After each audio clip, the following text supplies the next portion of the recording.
Hello, bachcho. Let's read the question. So here we have two statements. Statement 1 states that aqueous solution of NaCl and CH3COONH4 are neutral, and here the pH is given, that is equal to 7 at 25 degrees Celsius. Now statement 2 states that both the salts do not undergo hydrolysis. Okay, so these are the two statements. Now let's see which one is correct. So here what is given to us? NaCl and CH3 COONH4. This is given to us. And what we need to find here, we need to find the relation between assertion and reason. Okay.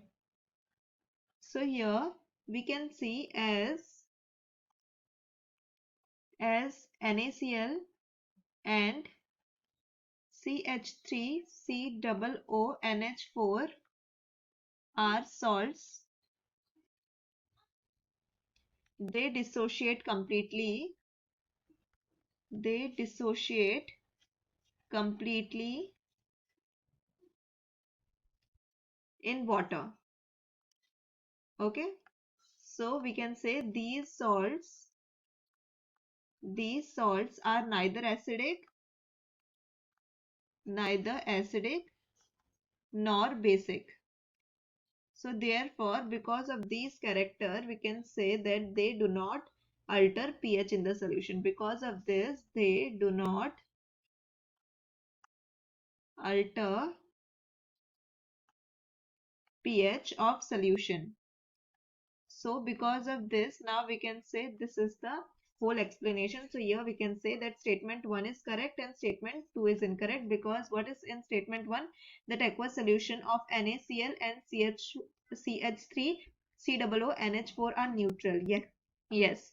So this will be true, that is correct statement. And statement 2, both the salts do not undergo hydrolysis. This is incorrect, because both the salts can undergo hydrolysis, because of which the pH of the solution is not altered. It remains neutral. So this will be false, that is incorrect. So here we can say statement 1 is correct and statement 2 is incorrect. So here we can say option number C is the answer. That is statement 1 is correct and statement 2 will be incorrect. Okay, I hope the concept is clear. All the best.